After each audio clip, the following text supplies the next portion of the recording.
Today's guest has facilitated the healing process of countless individuals and is one of Ireland and Europe's most sought-after metaphysical healers. She is the author of numerous books. With a Bachelor of Arts in Communications and Graphic Design, she went on to receive a Doctorate of Chiropractic in America and practiced in Ireland from 1999 until 2012. She was involved in a car accident that was to change her life forever. With vivid clarity, she was able to recount all that took place during her near-death experience, along with reconnecting to her life's purpose of healing. Let's welcome today's guest, Dr. Mary Helen Hensley. It's so nice to be here. Yes, it's nice to see you and nice to have you as well. You have very good energy, upbeat, and you're waking me up, which is good. Excellent. Yeah. Let's do it. Yeah, so let's, I've watched many of your interviews on YouTube and they're very, very interesting and very eye-opening. I've read many books on near-death experiences. Raymond Moody, I've interviewed him. I interviewed Eben Alexander and his near-death experience. So those are some interesting stories where people were obviously, like Eben Alexander was in the scientific world, neurological scientist, physician, having to change the mind of his own background as well as the people around him. And the experience that he went through was very interesting. But your experience, your near-death experience, I believe it happened in 1991, if I'm correct? Indeed it did. Yeah, maybe. Just celebrated my 30th rebirthday. Yeah, I understand that. Does it feel like that? Yeah, December 14th. Wow. 1991. So I'm actually only 30. That's great. So you have a Saturn return coming up again, or how does that work? I have a second Saturn return for the So it's crazy. You couldn't make it up.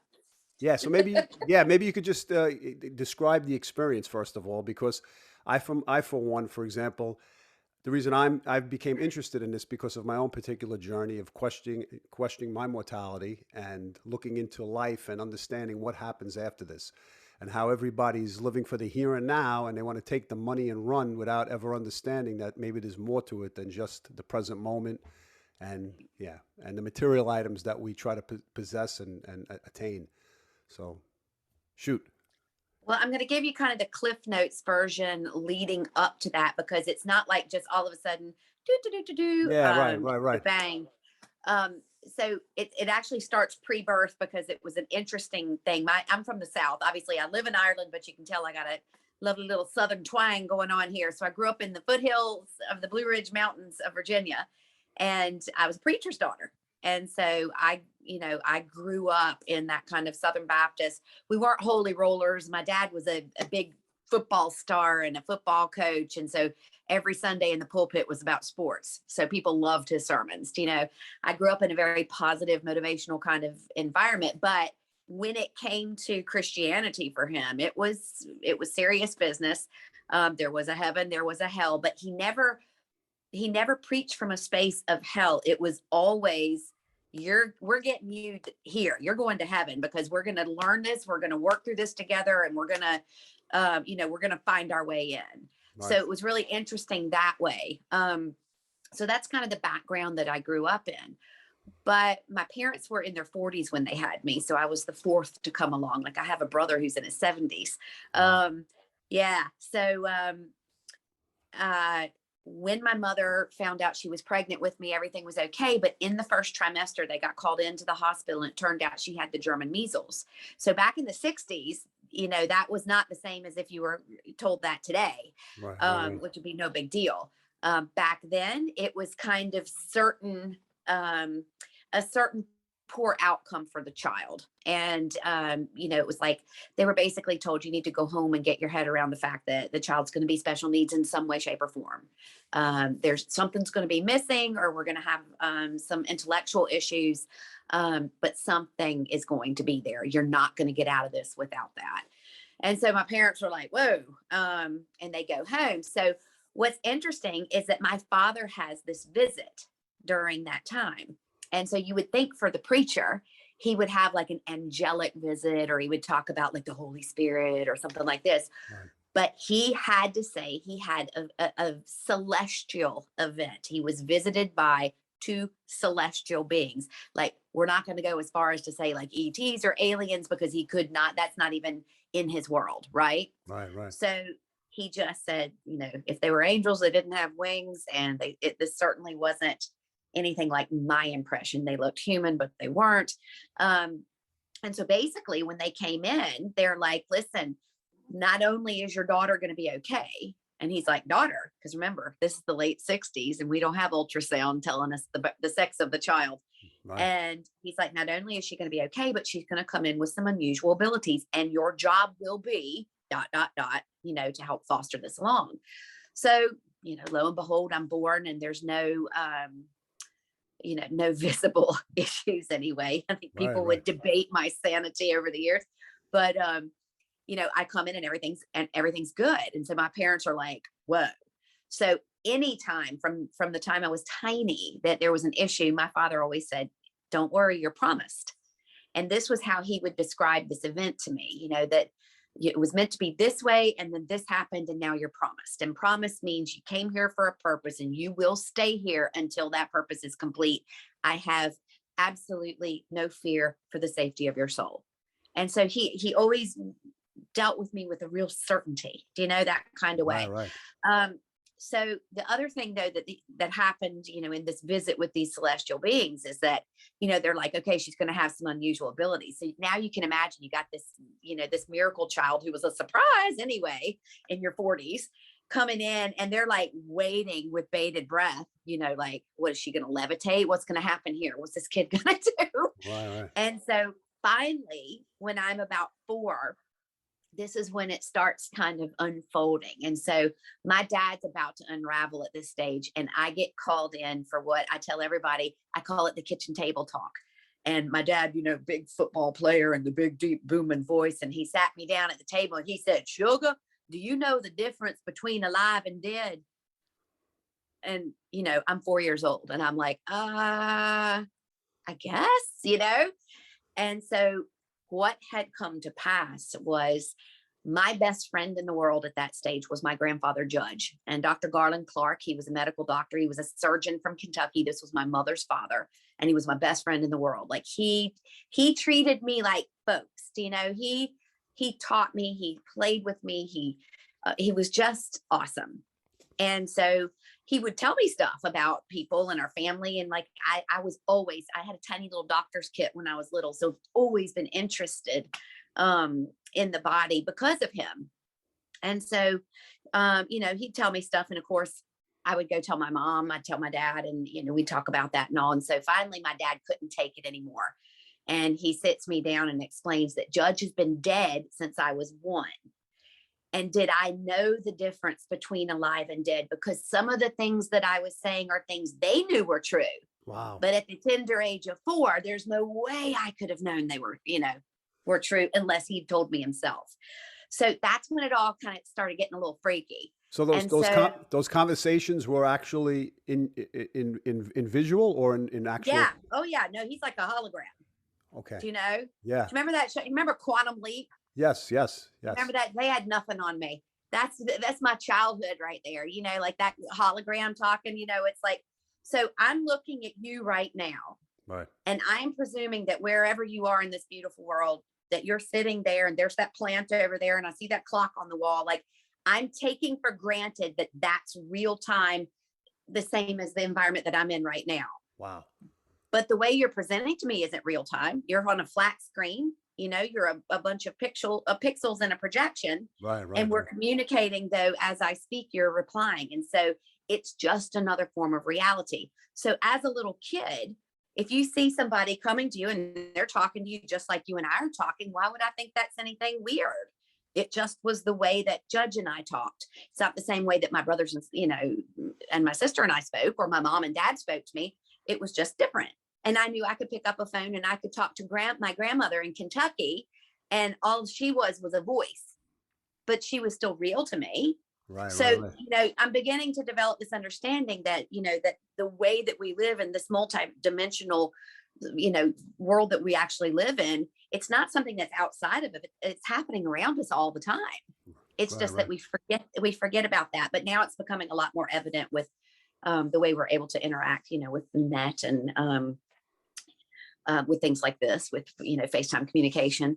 So as I grew up, I could do weird things, like I'd dream things and they would happen and all. And this was it was just part of my life. And my parents always kind of kept the hush on it because we didn't want anyone to think I was strange. And I think there was a lot of, with him being a local minister, we didn't want people talking.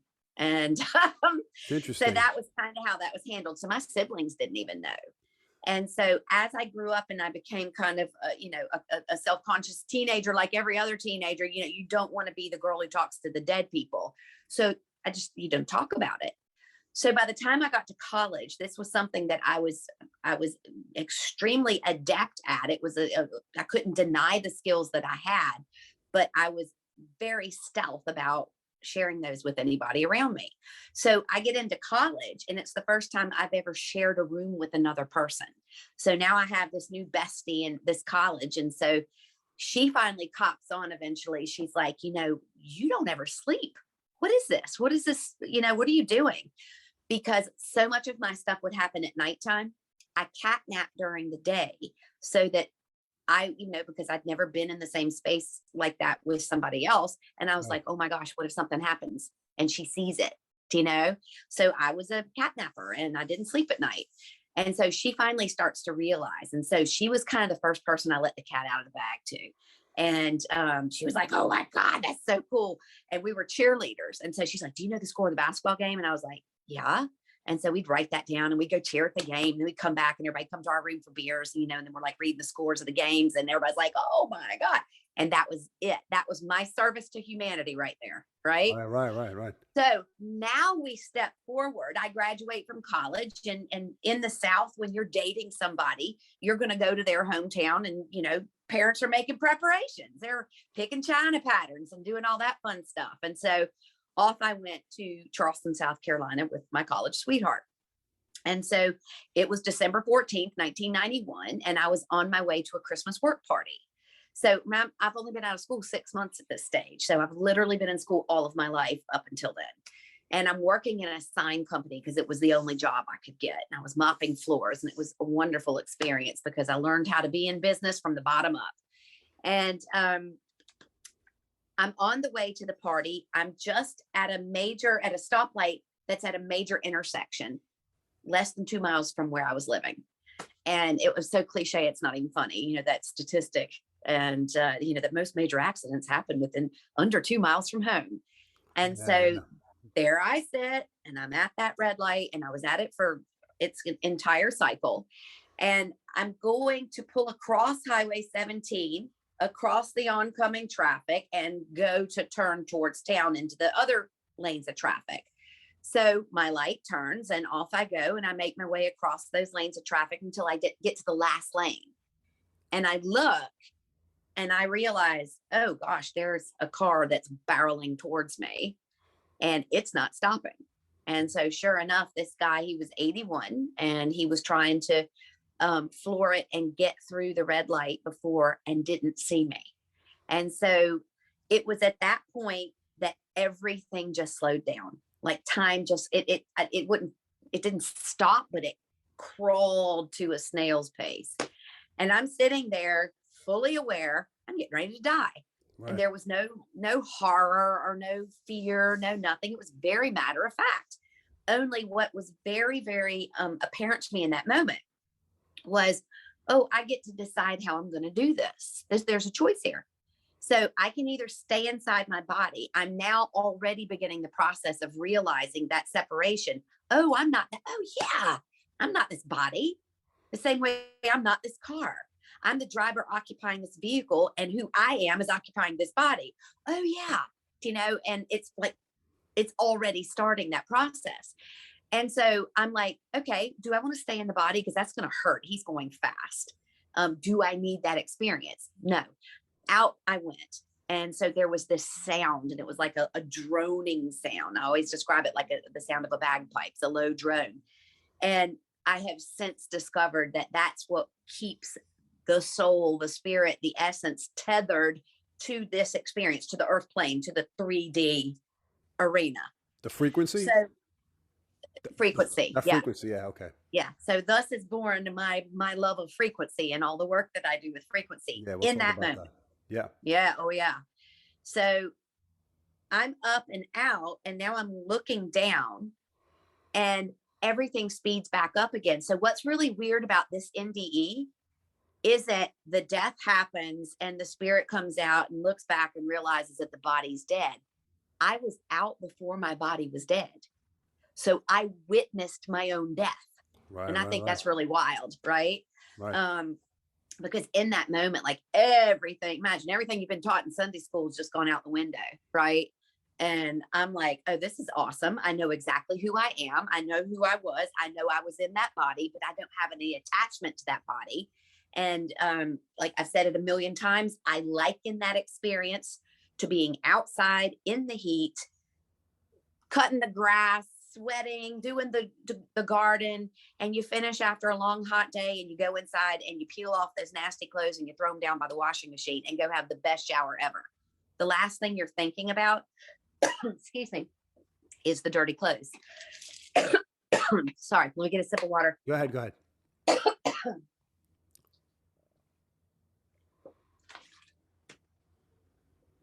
I get so excited. Should I play that in the background? That song? What? So excited. Yeah. Excuse me. I'm talking myself dry. It's dry. Yeah. So the last thing you're thinking about is the dirty clothes sitting next to the washing machine. And you're up enjoying this amazing shower. So it's the very same thing. You're not in that moment looking down at the body going, oh my God, I've got to get back in. Or I was only 21. I had a whole life ahead of me. None of that's happening. Right.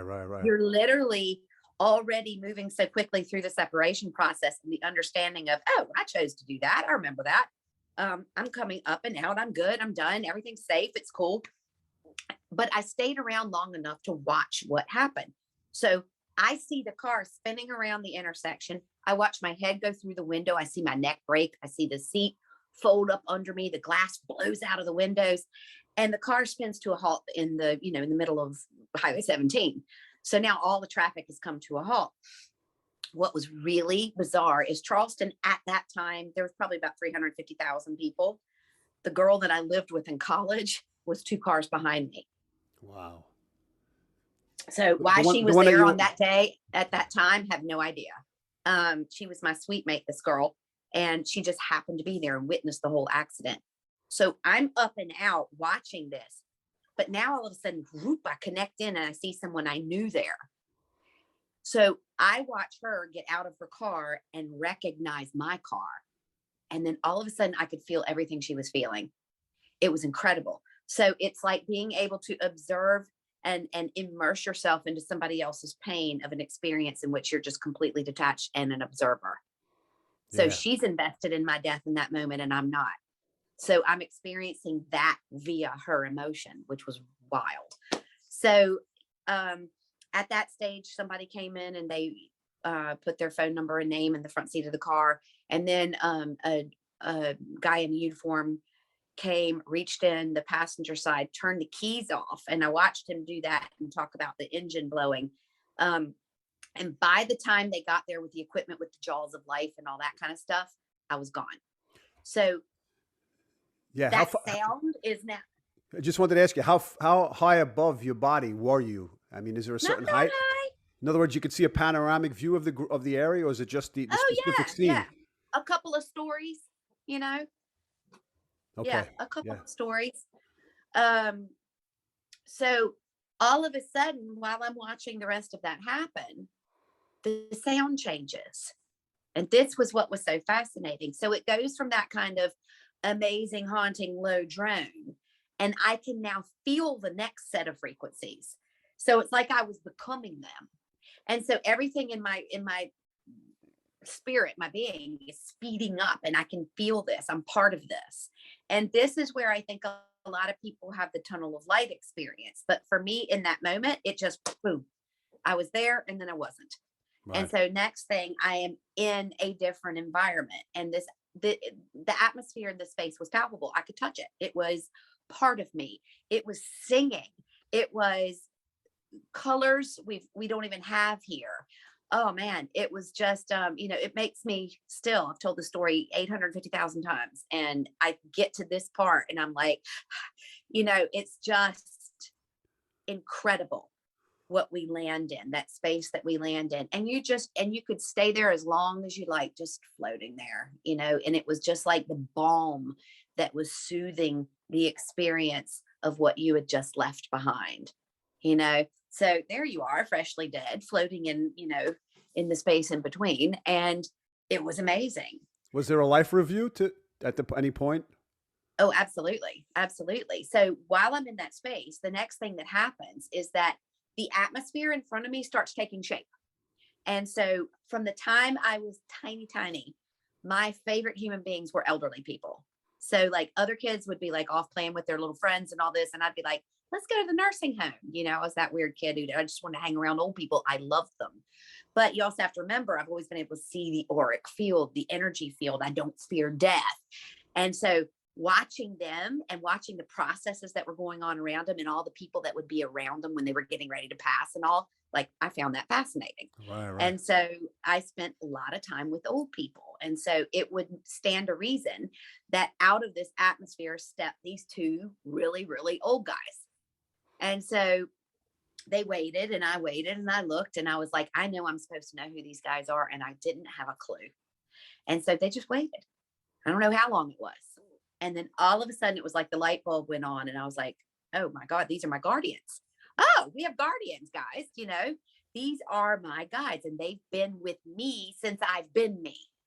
So however many me's there have been, however many lifetimes this essence has been, no matter where I've been, not just in this plane, but beyond, Right. These guys have been with me. And you knew it. How do I know this? How do you know the sky is blue? Like it's just there. It wasn't there and then it was there and you can't undo that knowledge. Was it a feeling, or it was an energy, or it was something that you were No, they accustomed were to? there, like they took shape. No, yeah, I understand. What I mean is like in your everyday life prior to experiencing this near NDE, did you have this feeling of these specific guardians that were around you? Okay. No. Okay. Nope. Okay. No. So these are those moments now, hindsight's 2020, you're going, that moment where you got that little nudge or that whisper in the air, or somebody pushed you in this direction instead of that one or whatever, there's somebody there. And so no matter, it's important to say right now to anybody, because there are a lot of people who feel very low and very alone right now, very separated from any sense of what they thought was reality. You're Right. never, ever, ever alone. Never, ever, ever alone. That's just an experience you're having here. So bear that in mind when it gets so dark and you think you're by yourself. You're just not. And reach out, ask them to make themselves present, because they're, when invited, there they are. So when they arrive, this was when the life review happens. So this was the most amazing thing ever. It gives me goosebumps still talking about it. Doesn't matter how many times I talk about it. Yeah. So if you can picture like a 360-degree IMAX theater. So the screens are all around you, right? And you're smack dead in the center of it, right? Smack dead. There you are, literally in the middle of the theater. Wow. And so these beings are with you. And like this, remember, in my religion that I'd grown up with, I'm like, oh, in this one, the dude, this is Judgment Day, guys. So isn't somebody supposed to be here judging or critiquing? I'm looking around. I'm like, nope, it's just me and the dudes. And so suddenly it dawns on you, oh my gosh, I'm the one watching this. Oh my gosh, I'm the one watching this. I created this. I sent myself there. I did this, so you're recognizing the fractal nature of your part of the whole. Right. You're recognizing that you are part of that God source experiencing itself. And it's not some disembodied, disattached, disinterested puppet master who's got you out doing this. You are the puppet master, right? So I'm in this space and all of a sudden, everything I thought I knew about space and time blows up, right? I'm watching myself over here and I'm 5 years old walking down the beach at night in Virginia Beach and I get lost. And I am 16 years old getting into my car and at Christmas, and my parents had secretly taken the 8-track out and put in my first tape player. And my favorite Boston tape was in it. So when I turned the car on in the little Mustang, boom, there it was. Wow. And I'm watching that moment. And then I'm in junior high school winning Living History Day. And then I'm 17, I've gone to college and I'm going through a rape.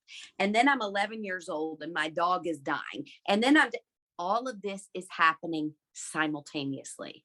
So hear me out. I'm reviewing my life simultaneously because my life has taken place simultaneously. Right, I right. am past, I am future, I am present, all at the same time. Boom. You cannot come back into this world ever the same way again after knowing that. Right, right, right. Mm-hmm. What did you see? What did you see in the future? So I saw a lot of things. It's interesting because right now I'm able to map things based on my daughters are 17 and 19. And so a lot of what I saw in my own lifetime, I've always known, I knew when my father was going to die. I know when my mother dies. I know I can't come into contact with people and not know that.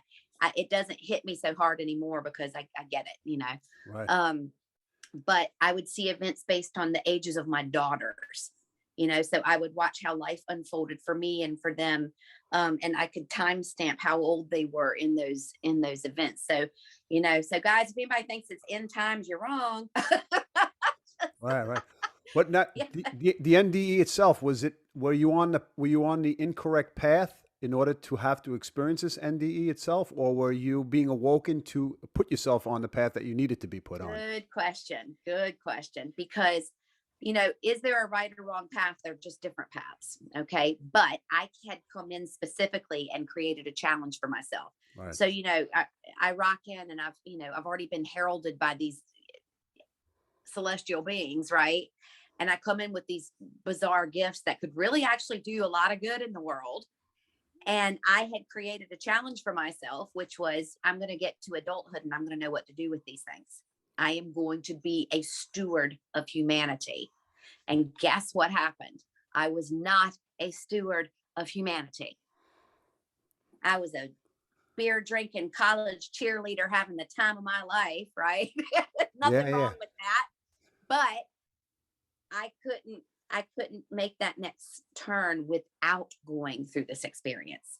Because, I had done what a lot of people would say is a very honorable path. It was typical. You go to school and you find somebody to love, and now you're going to get married and you're going to do this. Well, now all of a sudden, I know exactly how long I'm going to be married. And I went through with that. And I mean, imagine, oh my gosh. And he was such a nice guy, this poor guy. Imagine that the person on the other end of the aisle knows exactly how long this is going to last, and they do it anyway. Oh man, like when I think back about it, but yeah. I was young. So, And, so I went through with that, but I was trying after the NDE to carry on with the old life, just with a new understanding, not realizing that I had to completely reinvent my life. Right. So I just graduated from college and my degrees were in art and communications and graphic design. I was in television. So like the Gulf War was on at the time, and I was running tapes for CNN and I was working in graphics at, ABC in Myrtle Beach. And I mean, like, that was the road I was on. Now, all of a sudden this has happened, and Judge, my dead grandfather, pops in like he always did. And he said, "We're sending you to chiropractic school." I said, "Excuse me? What?" I'm like, "Hang on a second. You got to go be a real doctor. Are you serious? Aren't those guys quacks?"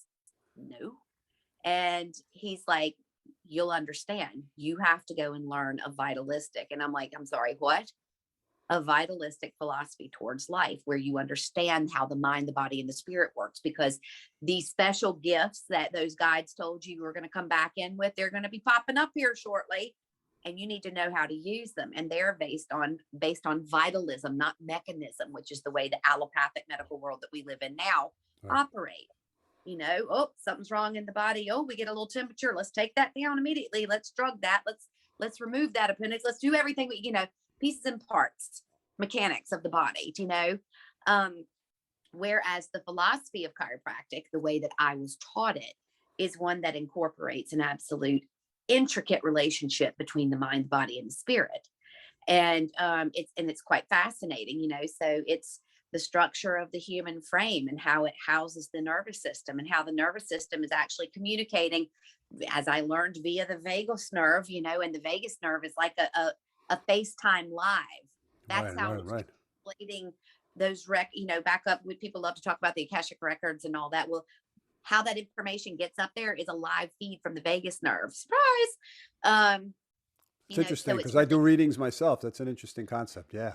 yeah. So it was fascinating. And so I had to go back. Plus, as a chiropractor, what do? We have our hands all over people all the time. So with this new ability that I was coming in with, which was touching somebody initially, and then it became, I didn't have to touch anybody. I'm touching somebody and I'm downloading their hard drive. So basically I'm getting a mind movie as to whether it's in this lifetime, a parallel or concurrent lifetime, a linear past lifetime, what it was that threw them off, where they left that piece of themselves that has made them ill or diseased in this lifetime. So I'm getting to stick my hands legally all over a whole bunch of people and learn how to use the skill. I also got to become a chiropractor. So that was how that happened. And so, that was, God almighty, I've been here 22 years. So for the last 22 years, that's what I've been doing. Yeah, I wanted to just retrack a bit in terms of the experience itself. We say, as you know, as obviously as we know, we choose the life we're going to, we choose the body we're going to encompass, and the experiences that will enhance our soul to grow and to reach the history of our past lives, and to just create more friction so that we refine ourselves to who we're supposed to be. How did your father take this? What was his reaction? Well, it was really interesting. Probably, as you can tell, we've been chatting for a while now. And I love to talk. I'm quite theatrical. I'm a good storyteller. I know that about myself. Right. It was probably the first time in my life that I downplayed an event. So So here you are, yeah. you're dead. I'm in the hospital, broken neck, the whole thing. And I was like, yeah, when I could finally talk to my parents, I was like, yeah, just had a little bang, little fender bender. Because I couldn't process what had happened. So you can imagine, I wake up in the hospital Right, right, right. and this policeman comes in and he's like, first of all, telling me how lucky I am. And then he's like, can you remember what happened? And I was like, yes. And so I explained to him what happens. And then I'm like, oh, you need to go talk to Mim Downs. That she went to school with me. And you need to find out from her because she witnessed it. And then there was the lady, and she put her phone number on the front seat of the car. And now this guy's freaking out, right? Because he's like, the guy in the uniform that turned the car off, that was me. And there's no way humanly possible that you know about your roommate or that other lady. He's like, what's going on here? Wow. And he was, Wow. I was there. I was the one there with the jaws of life, pulling your dead body out of the car. And then all of a sudden you wake up on the pavement and he's like, what the hell happened here? And then the two of us just stopped and we're like looking at each other. And when you both know, all of a sudden the penny drops and you're like, and so like, he's like backing out of the room. I never saw him again. And I'm left sitting in this hospital bed, realizing, oh my God, I've just died, And so and then it just kind of happened. Everything unfolded from there. Yeah. What did it feel like? What was the experience like of like looking at your body and actually glimpsing parts of your body and saying, I'm here again? Did you do any of that? Did you look around you and say, Yeah. Do you know what's really interesting is that I've had two experiences. Like I've had, I had a very vivid past life memory at the age of 5. So I knew what that felt like. I didn't know what it was, but I knew what that feeling is. Um, then when I was 11 years old, my father was coaching a football game on a Friday night, and my mom was going to the game, and she had taken me that afternoon. I was the last patient at the doctor's office, and I had been given a tetanus booster shot. And I was getting more and more lifeless on the drive from the doctor's office to the babysitter's house. And my mom thought that I was just sleepy after the injection. So the guy, that it was a husband and wife who were at the house, and they were looking after me for the night. And he came out, and I can remember being carried in, and I was getting, I was just limp and lifeless. And they took me downstairs and put me on their couch. And the next thing I can remember is looking at myself, and the man had made a paper hat out of newspaper, like a pirate hat. And I was watching him put the pirate hat on my head. And I am like, this dude doesn't even realize I'm dead. I'm like sitting here like this. And I remember seeing my body like that. That is an entirely different experience than, let's say, having an out of body experience where, you're lifting out of the body. Generally, you're not looking back in observation. You're kind of getting out and going off and doing whatever it is you're going to do while you're out of body. So then when the near death experience happened, it was quite bizarre, because I'm looking, and I knew I'd been in that body. But what was so interesting was I had no sense of worry or attachment or anything. The difference when I was 11 was I remember looking back at that going, oh, that something's not right here. This isn't supposed to be like this, And then actually one other time when I was in college, a guy that I was going out with at the time, we, like I said, we're from the Blue Ridge Mountains. We're from moonshine country. Yeah. And he had come back, we're 18, 19, 20 years old. He had come back with a pint jar of moonshine, and there were peaches in this moonshine. Now, I don't know if you know anything about that, but you take a sliver of one of those peaches, it is lethal. That's been soaking in moonshine. Yeah. Yeah. The sugars and the alcohol together in combination. Mind blowing, right? So he's cutting off little slivers for everybody, and we're having a little party in the dorm room and all this. And this is the second time this had ever happened to me.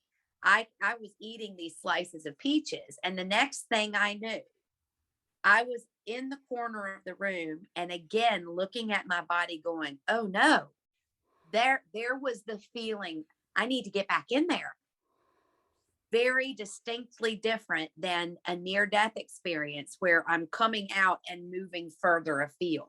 Now, obviously, I didn't completely die or go to where we go after death, right? Because I was in that middle space. I was in like the land in between there. I was in the halfway house because I'm able to come back here and talk about it. Obviously, I didn't go on, or else I wouldn't be here talking to you about it. So those experiences are quite different, because there was a sense of distress in the moonshine incident and in the vaccination incident. There was a sense of looking at my body going, oh, no, this isn't supposed to be like this. And then boom, waking up again.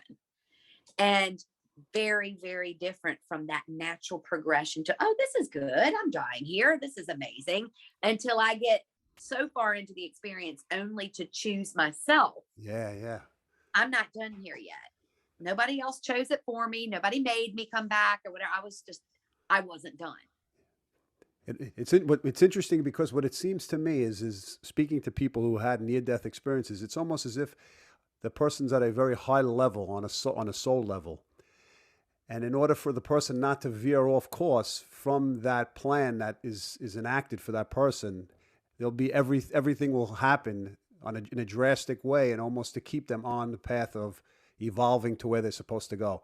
Because there's so many people who don't have near-death experiences, but they're not at that place yet. Maybe it's a timing of a person's soul when that's supposed to happen, to make sure that they don't forget about the soul experience as opposed to the human experience. Right. I think that's a very kind way to put it, because I'd look at myself and say, maybe I was just too stupid to recognize what I was supposed to be doing with those gifts, and I needed a big fat knock on the head. Yeah, but then again, it's difficult, because in order to grow and to fit into society and to be able to be social with all these skills and these sensitivities, it's much harder to assimilate with the rest of everybody else. Yes. And I'll tell you one thing that, this is the part that people have a hard time getting their heads around because, obviously you come back in, you've been hit 75 miles an hour, your neck's broken. I'm never going to have children, da, da, da, everything that was on the list, attached the retina, I'm deaf in my left ear, all of it. Right. And so I came back into a really broken body. But what's so interesting is that because of the experience, I have never, ever suffered a day. So I have been in extreme pain pretty much every day for the last 30 years. But like my daddy used to say, he goes, pain and struggle are inevitable to the human condition. Suffering Wow. is optional. And so I really never felt like I suffered. And even in the pain, I was at a doctor once across the road from my own office that a lot of my patients would go see a female doctor, and she specializes in menopause. And I wanted to just go in and chat to her because so that I would be able to speak with some authority with my own patients about what she was doing. And so it was interesting when I went through her protocol, she looked at me and she goes, so, you told her about the night sweats and the heart palpitations and all this. Right. And she's like, well, how long have you been suffering? And I stopped and I went, oh, no, I'm not suffering. These are just things that are happening in my body. And so it was a very different mindset. And where it's really helped me out as a doctor, but also in this pandemic, because it's not people are just getting to know their bodies for the very first time. Right. They're just getting to know the beauty of a fever. They're just becoming, that, oh, wait, guess what? There's not something in the old medicine cabinet for every single thing that ails you, but you got a great pharmacy in your own body. Right. If you would just step out of the way and stop interfering. And that's why I said COVID's been the great connector, the great cleanser, because it has really pushed a lot of people to have to reconnect with taking responsibility for their own health. And so you can see when everybody clamored and became afraid and they're like, somebody's got to give us something. And that's the big divide that's taken place between the vaccinated and the unvaccinated. Yes. And, Yes. that's what's happened there is, you have one group of people who feel like somebody else is responsible for their health and well-being. And then you have another group of people who are like, my health and well-being is my responsibility. And there's the great clash of the titans, Yes. So that's what we're seeing. So I felt very blessed in having had the experience because, I'm firm. This isn't new to me. I am firm. I'm longer living in this belief system than I wasn't, So the idea or concept that something outside of me is going to save me, or that all of a sudden, because we're in a pandemic, that the natural laws of the universe that I've witnessed time and time again suddenly don't apply. Right. Look at folks, you come here of your own, of your own design, and you're going to stay here until you're ready to leave here. And if we were experiencing something that was lethal, then every single person who's been touched by it would be dead. If every single person who smoked, if smoking caused cancer, then everyone who smoked would have cancer. But everyone who has smoked doesn't have cancer. Everyone who's taken a drink doesn't become an alcoholic. So everybody's going to work out their own path. I mean, that's simple logic when you look at that. Yes. And so we have different things that will enhance or impede our experience. Well, we've grown up in a society where security and safety comes from doctors, Right. where we rely upon the medicinal world and conventional medicine to take care of everything for us. Mm-hmm. And the fact that the agenda has shifted from more of a cure based to a suppression based, or always has been suppression.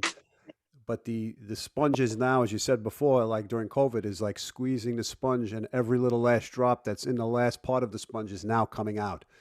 And people are being squeezed. So if you have no choice to squeeze yourself in order to fit in or to move on with your life or just remain bogged down in a house, and a lot of people are in that position of just looking for answers from, all right, you take care of me, I don't want to take care of myself.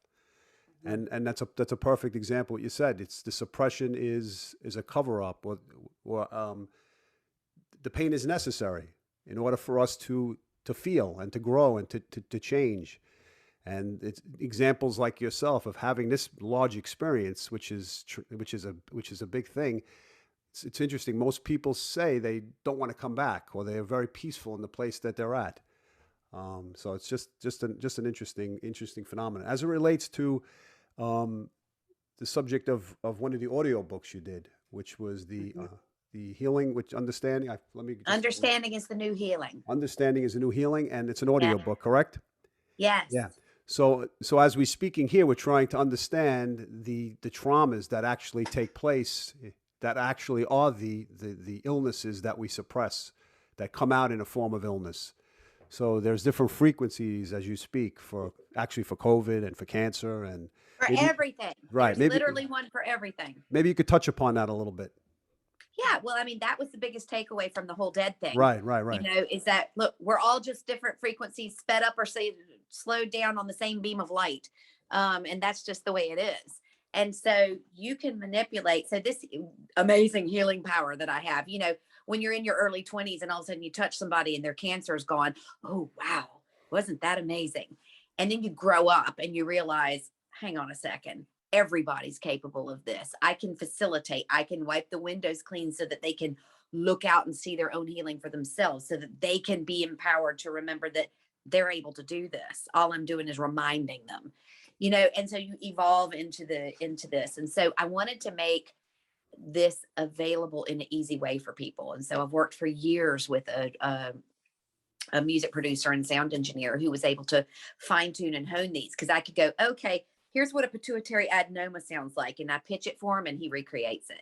So it's like vibrational homeopathy, where you've got all of these frequencies and like for COVID, for instance, I suddenly came back in and became a practicing chiropractor again because my chiropractor left.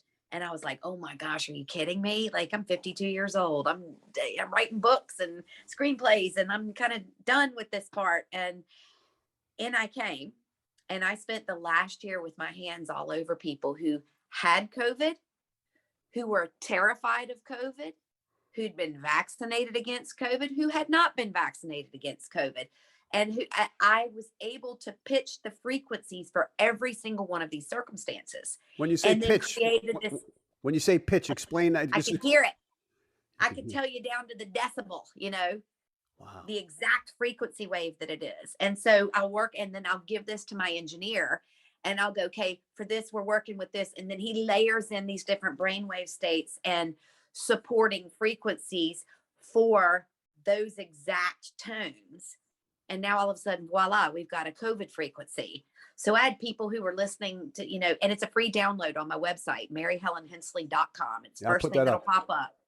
And so it's a half an hour long or 33 minutes long. And so people play this. I've had people get their moms off a ventilator. I've had them play this over and over and go in and test positive for the antibodies. So what it's doing is it's just taking the body into a state, removing the fear and stepping into the promise and the possibility of what COVID can do. And so, it's a creative process, and it's interesting because everybody cleaned up something. Some people got physically ill. Other people went out and cleaned out their garage for the first time in 30 years. Some people quit a job they couldn't stand. Some people finally took a job that they had always wanted to. Some people left relationships. Some people got into relationships. It changed for everybody. Nobody wasn't touched by it, but everybody wasn't sick. Wow. So they were expressing the COVID experience in a different way. And so it was really important in moving us from this kind of 3D concept of everything being a physical experience into this intricately entwined idea of the mind, body, spirit prospect of something. We can never go back out of that. We can never go back there again. We can't unsee what we've seen. Right. And so it's an amazing transformative process where we were in 3D, and then all of a sudden, lo and behold, March 2020 happens and we blow right past 4D. And now we find ourselves in 5D, where that fifth thing, we've tesseract into choice. That's where we are. We're realizing that it's all about choice. Yeah, but how do we? And that's the dichotomy of dark and light that we see Right. here on Earth that makes this experience so amazing. So in essence, we could reprogram the past traumas. I mean, in Got terms of that. frequency. Yep. And how's that done? How's the past So, traumas? well, If there's so if on my site there's an album called Larimar Dreams, and so with that comes a listener's guide. And so basically what I've done is I've done a condensed Cliff Notes version of, okay, if you got this going on, use this frequency, this going on. And what happens is what you're actually dealing with is we're in the realms of neuroplasticity and retraining neural pathways. Okay. So up to date, modern therapies we'd go in, let's talk about our problems, let's go back and revisit that trauma, and then you're like week after week going to this therapy, and you're like taking a shovel and filling in the potholes and all this. Well, what frequency does is it goes into that space and it's like, hey kids, you done yet? And you're like, yeah. And it blows the road up, and you can never go back down the road again. You can file it away under experience. You can take that experience out and look at it when necessary, but it's no longer stealing from you in present time. Right, right. How empowering is that? Wow. So it's like a yeah, chemical. It's a change in chemical reaction then. absolutely. Yeah, yeah. Absolutely. Yeah, see, I've had past life. I do Akashic record readings, but I've had the same Akashic record reading from the past life, from most recent, from 5 or 6 people, which is very interesting, and exactly the path of how I've come to this place of healing and Yeah. medicine. And yeah, so I was a doctor in a concentration camps, and this is, and I was interested in the German language, and I lived in Germany and married a German woman, and so much trauma and heavy baggage that I felt. And yeah, interestingly enough, what happened is I had developed asthma, but at work I saw a vent at work, and when I saw the vent, I couldn't breathe, Right. and through that I went to medium workshops, and one of the girls said to me, I said, I can't breathe the incense. They said, it's not from this life, it's from the last life. And then I said, uh-oh. And then each story, and I found actually the place I lived. I did some readings and looked it up, and I kind of like connected to a place in Berlin, and other people said you were from Berlin. So that whole experience of now coming from a traditional medicinal approach has awoken me up to this path of understanding mortality and near-death experiences and death. And yeah, absolutely. Yeah. So I understand that. I work in Germany several times a year, and in Potsdam and Berlin. yeah, yeah. And it was so funny you said that, a doctor in a concentration camp. I am physically a doctor who was in a concentration camp this time a couple of years ago. I was in Sachsenhausen, and I was in there doing a video, taking people around, showing them what it looked like. And it was so interesting that I went back this time, and I'm very attracted to that space to go in and help heal that area. So I spend time there helping to heal that area and those Interesting. people. I was told the same thing. I need to go back to the camps myself and exactly do what you just said. It was very interesting. Somebody told me the same thing. So I'm trying to figure it all out and trying to put it all together myself. I know that the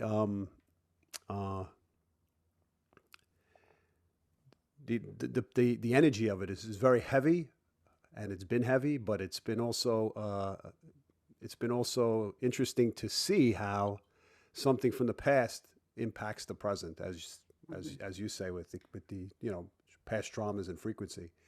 So maybe I'll find a frequency that will dissolve that one. 396 hertz. Okay, I have my tuning forks, and So go on when you go me. on, and 396 hertz followed by 417. You need to piggyback them back to back, because the 396, here's what's really interesting, what's happening to people right now. So at 396 resonates fear, guilt, shame, grief, anger, self-loathing.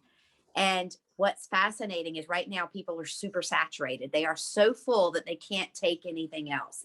And what we're seeing is where you have a series of emotions that resonate around the same area, because people are super saturated, they can no longer discern between them. So you'll have somebody who's actually in fear about what's going on, and it comes out as aggression or anger towards the person. We're seeing an awful lot of that. We're seeing personality changes left, right, and center. Yes, But this yes, is yes. because of that fullness or supersaturation. So by listening to the frequency, what it does is it brings down that old water table. Do you know, it empties out the jug. It wrings out the sponge. It allows the person to approach something fresh. So, you'd have somebody cut you off at the traffic light, and instead of being angry, next thing you're grieving your grandfather and you're sobbing in your seat, because the body is crisscrossing the emotions. So what we're doing is we go in 396 would be the frequency that you would use on a 28-day cycle in order to reprogram or blow up that neural pathway and put something new in. Doesn't mean it didn't happen, but it means it's not robbing from you anymore. Yeah, yeah, So definitely. you use the 396, and then the 417 is about releasing past trauma. This is the one that gives us a capacity to close the book, stick it up on the shelf. I'll take that down when I need it. Thanks very much. Instead of it insidiously creeping into my life and sabotaging everything that I do. Absolutely. That's definitely been a pathway of mine. 396 417. I will get to that. I'll get that. I have listen to it on the computer itself or the tuning forks. Yeah. So if you go, you can see, do you have Spotify? I don't, but okay. Tell me. Okay. Or you can go to the website, signsmusic.com, SINES, Okay. signsmusic.com. And you'll see a whole bunch of things on there. So there's all those frequencies. If you go on YouTube, signs, if you put in signs and then put 396 or signs, SINES 417, it's right there on YouTube, right there for free for you to use. They run for 3 minutes and 33 seconds, and that's all you need. It's like the concept of having two guitars in a single room. And if I pluck the E string on this guitar, this E string is going to vibrate on this guitar. So the second you introduce the frequency to the body, Right. if it's a little high pitched or if it's a little flat, your body has a chance to instantly realign it. How many days? How many days? 28. It works. Joe Dispenza likes to talk about 3 weeks, but I happen to be a lunar chick, and I like the whole idea of running a lunar cycle. I'd rather do more than less. And so the 28-day cycle is a very complete cycle. So one after the other? One after the other. Yeah, back to back. Sure. It'll take you 7 minutes all up. Okay, 7 minutes for each one. Okay, cool. Yeah. Cool. No, 333 for each. Okay. So okay. it's something you could do it while you're shaving. You could do it while you're making your breakfast. I'm very disciplined like that. That's for sure. I'll definitely take care of that. So, I mean, you can do that while you're doing stuff, because those have an enhancing brainwave state, not like a theta or a delta that would put you into a deep meditative state or a sleep state. Yeah. Okay, cool. Very cool. Just one more thing I wanted to ask you. What brought you to Ireland? Ancient symbols. Really? So I came here chasing ancient symbols. Yes, I'm in possession of what's called a Goish alphabet, which is a pre-Atlantean alphabet. So I have vivid memories, recollections. I'm currently, my opus in this lifetime will be a book and series called Apotheosis. And so Apotheosis takes place from the last major cataclysm in this world. So 13,685 years ago, when the result of an exploded supernova brought the moon satellite that we have today into our sphere. Right. And we kind of had to deconstruct and reconstruct again. The entire civilization was never wiped out here, ever. That's not how this place works. But there's there's periodic resets, and don't you forget it, Climate changes and climate changes, but also celestial events that are very calculated and for this area, where you'll have portions of the population that will die out. Like right now, we know that some powers that be, their primary focus is to get rid of 2/3 of this Earth's population, and they're right on target with everything they've been doing. And people have literally been walking into it, eyes wide closed. And so, periodically we'll get huge depopulation events. And so this last major event would have been the last Atlantean civilization. So the last time that we would have had a continental Atlantis above water. So remember, it was a civilization, not just a single place. So, you would have British colonies all over the world, that not just on England. Yeah, yeah. So it's the same kind of thing. So apotheosis takes place from that and moves us forward. And so in that, describes my lifetime at that time. And I was caretaker of these symbols. So these are Wow. symbols that are a pre-Atlantean storage. It's kind of like if you rocked up on your little pony to George Washington's house and handed him a USB key and went, hey, there's tons of information. And he'd be like, what? So these symbols are holographic storage symbols from that period in time where there's a lot of information pre-cataclysm about the history of this world. And so I have those. I've had them all my life. And so part of what I'm doing is unfolding those and unfolding the frequency behind those. They're vibrational. So that's why I came to Ireland. That's interesting. It's funny. It's like Ireland is still above water. It's a land bridge that connected continental Atlantis at the time to continental Europe. And so there's a lot of the energy still left here. It's like the Azores in the Atlantic. Those little islands are just mountain peaks from the tallest mountain chain that are still above water. And that's all that's left of it. It's amazing. What based upon your own insight and your own intuition or guidance, what do you see happening in the near future or within the next 20 years or so? I can tell you this, I wouldn't miss it for the world. Okay, good. Don't be afraid of it. That's for sure. Yeah, there's so much misinformation and hyper inflated information and so much, We're transitioning into that. And so naturally people freak out when there's something new. It's like putting a smartphone in the hands of someone in the nursing home. And they're like, what is this? What is this strange thing? It's demonic. It's talking to me.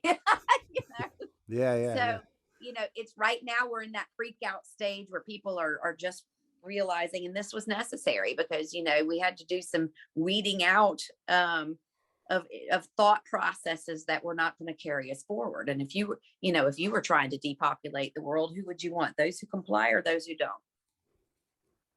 Absolutely. Who would you want as your species of choice to carry forward? Yeah. Right. Right. So there's some interesting things happening in the world. So right here, right now, there's no other place I'd rather be. No, I understand. Talking to you is very inspiring, and your insight and your beyond years in terms of what you know, and having to tone it down is probably difficult in order to keep your feet on the ground and not your head in the clouds. It's a challenge. I can imagine. Yeah. I can imagine. But speaking to someone like yourself is very inspiring, and it gives you the insight into the motivation to look beyond and to know that not to take things as serious as we take them. And hearing your story is basically that's how what I assess of everything, that we've been here, we know what's going to happen, we're just not awoken to it. And there are people who are, and have been given that opportunity to pass the information, like to me. So I just find it inspiring. So I want to thank you. Just remember, it's all about the way you look at it. First of all, you already are that which you seek.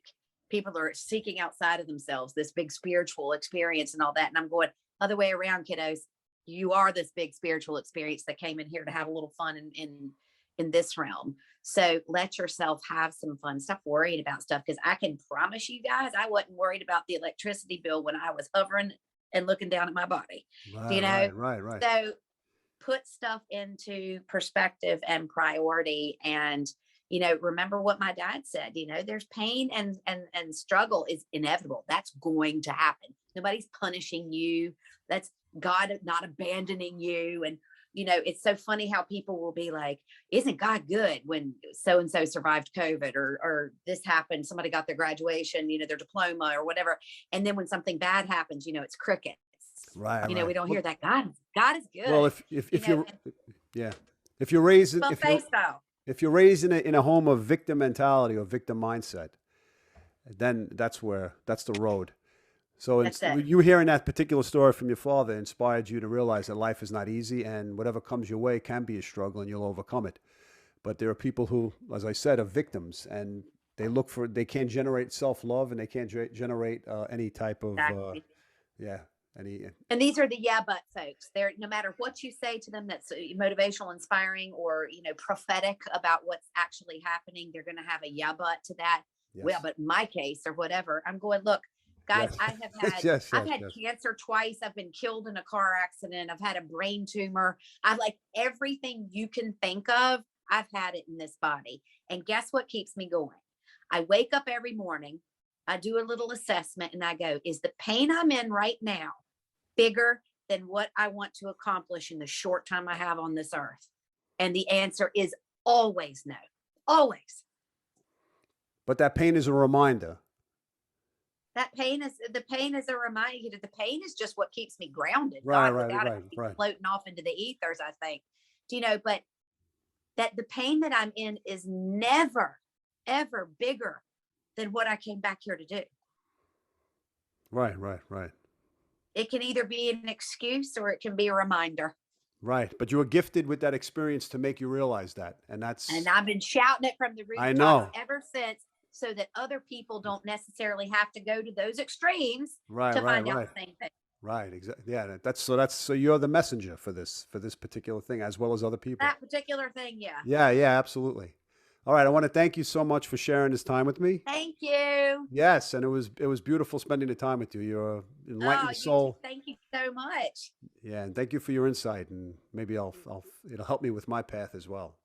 Thank you. Well, listen, whenever you get over this way, we'll get you over to Germany, and you can take my German translator with you, and she can show you around. And I speak you can go speak do what you German. need to do here. I could Do it. I lived in Germany, so I speak German. Yeah. Ah, brilliant. There you go. Yeah, yeah. You're sorted. I'm sorted. What's interesting is that my mother is Jewish and my father was Russian, and I did a documentary film. I guess Wow. I was placed in this position. I did a documentary film on finding my grandfather, who was killed in World War II on the Eastern Front against the Germans, and I found his body. And I found my grandmother's diary, which pieced together the whole story of her love story with him. So I made a documentary film, which was in the film festivals. Where is that? Can we see this? Yeah, I'll send it to you. Or yeah. Well, oh please, I'd love to see that. Yeah, and I'm writing a book on this story now as well, through her diaries and my childhood and my traumas and the things that I've experienced. Awesome. Yeah, Yeah. you're inspiring More me. of So that. More of that. I'll need a little more inspiration of understanding how to do that. So I'll speak to you in the future about that. Absolutely. All right, Absolutely. I'll send you that information. And again, thank you so Thank much. you. And amen and God bless. Hallelujah. Hallelujah. See you later. Okay, bye-bye, Mary. Bye. Bye-bye.